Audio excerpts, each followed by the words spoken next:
तो फाइनली जिस घड़ी का हम सारे लोगों को इंतजार था वो चीज हो चुकी है। नहीं, मेरा 3 दिन के बाद फेस कैम वीडियो बनाना नहीं, बल्कि रेसलमेनिया के लिए हमको पहला वर्ल्ड चैंपियनशिप का मैच मिल चुका है मंडे नाइट रॉ से। Okay, hello chatters, my name is Rohit and you are watching Wrestle Chatter.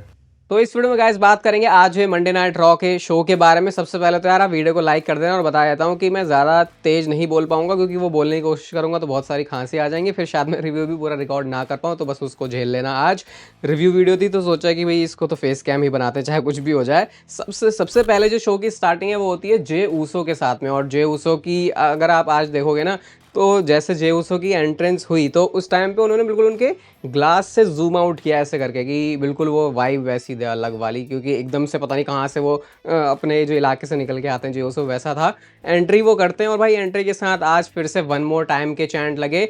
और एक बात बताना मुझे कि हम तो चलो टीवी पे देख रहे हैं, जो लोग लाइव देख रहे हैं उनके लिए चलो माहौल बन सकता है, हम लोगों के लिए ऐसा नहीं है कि भैया दोबारा से रिपीट में क्यों लगा रहे हैं। मतलब पर्सनली मुझे ऐसा फील हुआ। अब मुझे ऐसी कोई दिक्कत नहीं है, अभी शायद दिक्कत नहीं है, लेकिन अगर सोचो ऐसा ये 50 बार तक के लिए हो रहा हो तो या तो अपने दिमाग में सेट कर लो कि जे ऊसो की एंट्रेंस एक बार नहीं एक मिनी एंट्रेंस भी होगी तो फिर ठीक है। लेकिन वरना मैं मान सकता हूँ कि बहुत सारे लोग एनॉय या फिर इरिटेट हो सकते हैं इस चीज़ से कि भाई जल्दी मुद्दे के ऊपर आना। तो जे ऊसो दोबारा से अपनी एंट्रेंस कर रहे थे, और जिन लोगों को प्रॉब्लम हुई होगी जे ऊसो की दूसरी बार एंट्रेंस करने से, उसके लिए जुगाड़ कर लिया गुंथर ने, क्योंकि गुंथर ने आके अटैक किया है उनके ऊपर, और बहुत गंदा वाला अटैक किया भाई। बिग बूट मारा उनको, उनकी टी शर्ट भी फाड़ दी, चॉप्स लगाए, पहला पावर बम लगाया, उसके बाद दूसरा पावर बम लगाया, जबकि सारे सिक्योरिटी वाले बंदे आ रहे होते हैं वहाँ पे। और जब गुंथर वहाँ से जाने लगते हैं भाई, ये मैं बोलूँगा जे ऊसो के यूजुअली हमको जो उनका पूरा कैरेक्टर है, ये बात रियल है कि उसमें बहुत सारी लेयर्स नहीं है। वो हमेशा ऐसे दिखता है कि या तो वो हीट कर रहे हैं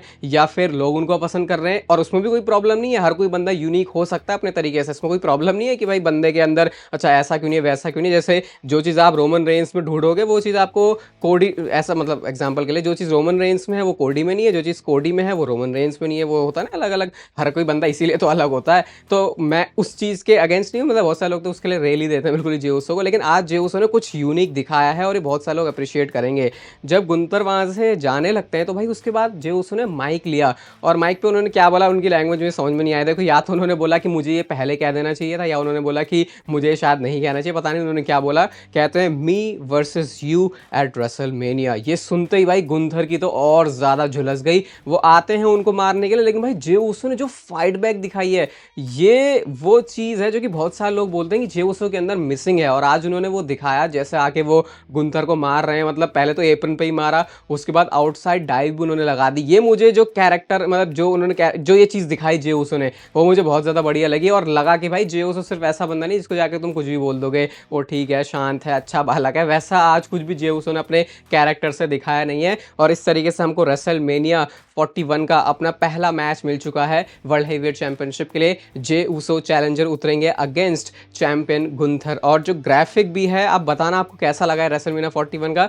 डब्ल्यूडब्ल्यू वैसे इसमें चेंज भी कर देती है कभी कभी तो, लेकिन अभी के लिए तो मान रहे कि यही ऑफिशियल ग्राफिक रहने वाला है रेसलमेनिया 41 के लिए। मुझे तो बहुत ज़्यादा कूल लगा, और क्योंकि हमेशा डब्ल्यूडब्ल्यू थीम के हिसाब से चलती है, वेगस में है तो वो जो ताश के पत्तों वाला स्टाइल है वो उन्होंने यहाँ पे फॉलो किया है। ये डब्ल्यूडब्ल्यू की प्रेजेंटेशन को हमेशा ही यूनिक बनाता है। जैसे स्टेजेस की बात होती है, वो तो खैर डब्ल्यूडब्ल्यू ने ऐसी तैसी लगा दी उनकी आजकल, लेकिन मैच कार्ड के ग्राफिक के बारे में तो बात कर ही सकते हैं। और हमको रेसलमेनिया का पहला मैच मिल चुका है, जिसका मतलब कि एलिमिनेशन चेंबर में अब जो भी बंदा जीतेगा वो किसको चैलेंज करेगा? कोडी रोड्स को, उनकी अनडिस्प्यूटेड चैंपियनशिप के लिए एट रेसलमेनिया। इसके बाद शो पर अगली चीज होती है Liv Morgan and Raquel Rodriguez versus Dakota काई एंड इयो स्काई। पूरे मैच में तो देखो कुछ खास है नहीं, लेकिन एक मूवमेंट आप जरूर देखना, जब लिव मॉर्गन ने अपना वो टॉप वो जो अपना कोड ब्रेकर लगाती हैं, वो उन्होंने कहाँ ऊपर से मारा, ओब्लिवियन कोड ब्रेक कैसे भी आप उसे कह लो, वो बिल्कुल जब रकेल रोड्रिगेज ऊपर चढ़ा के बैठी हुई थी तब उन्होंने टॉप रोप से मारा, बहुत ज़्यादा मस्त लगा। एंड में मून सॉल्ट पड़ा और इयो स्काई ने वाला जो मैच अपनी टीम के लिए जीत लिया है।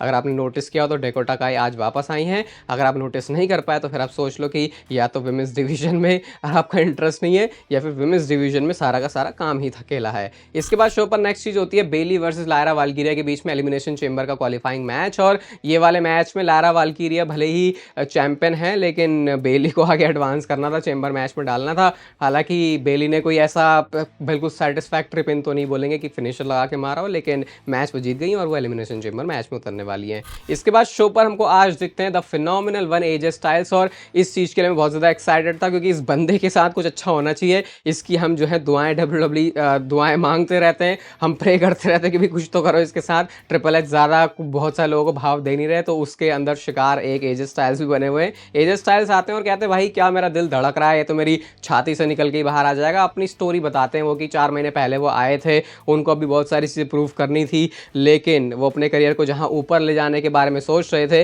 वो हो जाते हैं इंजर्ड, और उनकी जो गाड़ी है वो पूरी पटरी से उतर गई। कहते हैं बहुत मुश्किल रहा है मेरे लिए वापस आना, लेकिन मैं अभी भी यहाँ पे खड़ा हुआ हूँ स्टिल तुम्हारे सामने। टू डू लिस्ट मेरी बहुत ज़्यादा लंबी है, I am still the phenomenal one AJ Styles, ऐसा क्राउड ने उनके साथ बोला। इतने में ही थीम सॉन्ग प्ले हो जाता है ये डोमिनिक मिस्टीरियो का। वो निकल के आते हैं कार्लिटो के साथ, डोमिनिक आते हैं, वो पता नहीं क्या बोल रहे थे, कहते हैं थिंग्स सब बदल चुकी हैं। क्राउड ने ज़्यादा उनको बोलने का मौका दिया नहीं, लेकिन एजे स्टाइल्स ने उसके बाद जो उनको लपेटा, कहते हैं हाँ चीज़ें तो बदल गई हैं।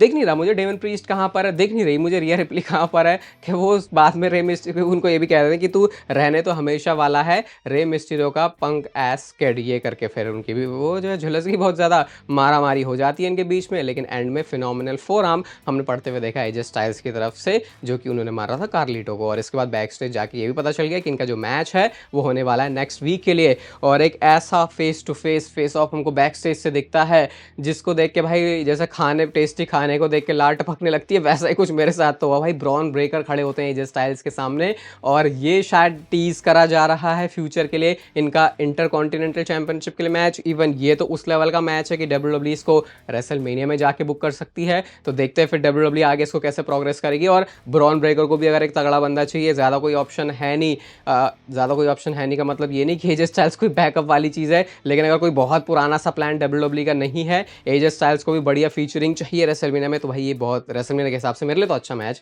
लग रहा है मुझे एटलीस्ट कार्ड के ऊपर। इसके बाद शो पर हमको देखते हैं सेथ फ्रिकिन रॉलिंस, और वो चेंबर मैच की बात करते हैं, कितना बड़ा मैच है, कितने बड़े बड़े लोग यहाँ पे होने वाले हैं। और अब क्योंकि जे उसो ने पिक कर लिया है गुंथर को, तो सारी नजरें हैं कोडी के ऊपर, सारी नजरें हैं अनडिस्प्यूटेड चैंपियनशिप के ऊपर। उसके बाद भाई फिन बैलर यहाँ पे आते हैं, and guess what, Finn Balor ने क्या कहा होगा सेथ रॉलिंस को। कहते हैं तेरा डाउनफॉल शुरू हो चुका है भाई।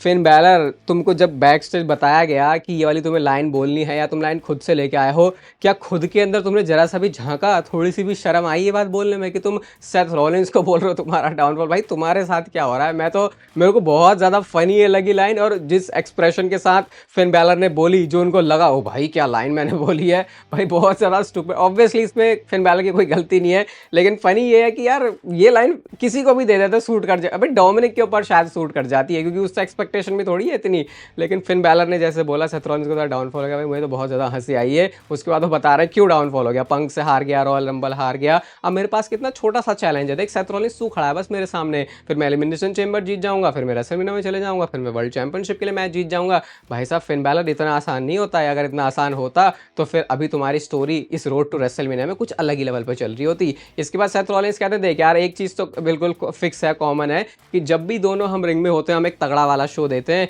और कहते हैं नेक्स्ट वीक रिंग में ही देख लेंगे, क्योंकि अगले हफ्ते इन दोनों के बीच में ही एलिमिनेशन चेंबर का क्वालिफाइंग मैच होने वाला है। तो इस तरीके से थोड़ा सा इन्होंने इसको हाइप भी कर दिया। नेक्स्ट शो पर war readers versus creed brothers के बीच में चैंपियनशिप के लिए मैच था, और ये मैच में भी आपको वॉर रेडर्स दिख रहे हैं, तो भारी भरकम जो एक्शन है वो दिख जाएगा। अपोनेंट हमेशा यही सोचते होंगे यार इनके सामने नहीं पड़ना है, क्योंकि फिर वो जो भारी भरकम तरीके से पटकते हैं वो भी कुछ नेक्स्ट लेवल की चीज़ होती है। एक टॉप रोप से सुप्लेक्स और वो मून सॉल्ट वाला जो सीक्वेंस है वो क्रीड ब्रदर्स का हमेशा ही अच्छा रहता है, लेकिन डिस्क्वालिफिकेशन उन्होंने खुद ही कॉज कर दिया क्योंकि वो बेल्ट से अटैक कर देते हैं। तो शायद ये स्टोरी को भी हो सकता है आगे ऐसे ही कंटिन्यू भी करें। नेक्स्ट शो पर आते हैं the best in the world CM Punk, और वो रिंग में एंटर करते हैं। और आप सीएम पंक को नोटिस करना कि बंदा जब भी अगर आप उस रिंग में देखोगे और वो अंदर से खुश है तो वो लिटरली उसके चेहरे पर ही फील हो जाएगा, जो कि आजकल आप उनके सारे ही ऑलमोस्ट प्रोमोज के अंदर देख सकते हो। सीएम पंक रिंग में आके कहते हैं यार चलो मैं रॉयल रंबल नहीं जीता, डिसअपॉइंटेड तो मैं हूँ, लेकिन मैं जे ऊसो के लिए खुश हूँ। अब वो गुंथर के साथ लड़ने वाला है, और फिर इसके बाद वो एलिमिनेशन चेंबर मैच के उन पार्टिसिपेंट की बात करते हैं जो कि उसके अंदर उतरने वाले हैं। वो थोड़ी सी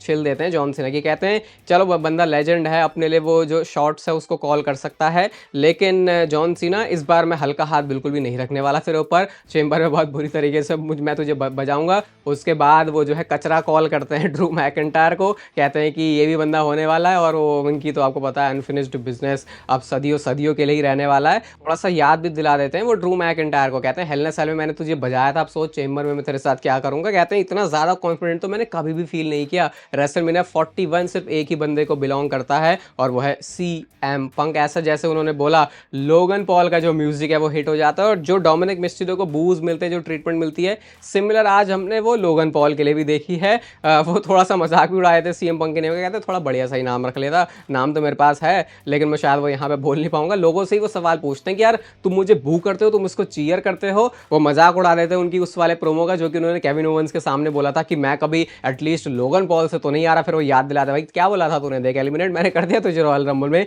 इसका वैसे क्या ही भाई CM पंक जवाब दे सकते थे। कहते हैं कि यार अभी तो मैंने एलिमिनेशन चेंबर के सारे लोगों के बारे में बात करी, अच्छा तेरा नाम तो मैं भूल ही गया था, तू भी है क्या उसमें, ऐसा करके उन्होंने लोगन पॉल के जो है मजे ले लिए। कहते चल दिखा भाई कितना दम है तेरे में। और यहाँ से ही मैच शुरू होता है Rey Mysterio versus Logan Paul के बीच में, जो कि एलिमिनेशन चेंबर के लिए क्वालिफाइंग मैच था। अब ये मैच जब अनाउंस हुआ तो देखो पता तो था इस मैच का रिजल्ट क्या होने वाला है, लेकिन अगर आप थोड़ा सा डीप डाउन सोचोगे तो ऐसा नहीं लग रहा कि यार रे मिस्टीरियो भी तो बहुत बड़ा नेम है, तो फिर इतना हमको ऑब्वियस क्यों लग रहा था कि लोगन पॉल ये मैच जीतने वाले हैं, जबकि ऑब्वियसली मैच का रिजल्ट भी कुछ ऐसे होता है।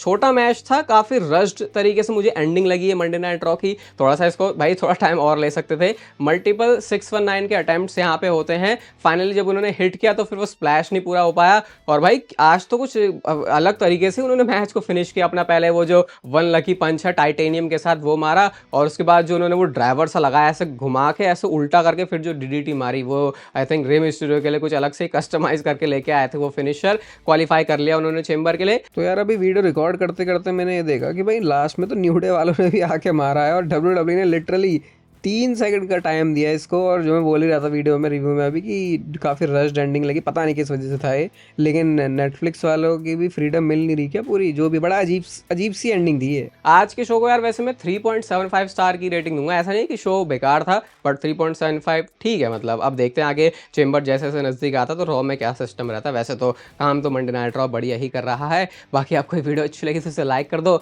चैनल को सब्सक्राइब कर दो ऐसे और WWE से रिलेटेड कंटेंट के लिए, और तब तक पे लेते रहो जिंदगी के मजे।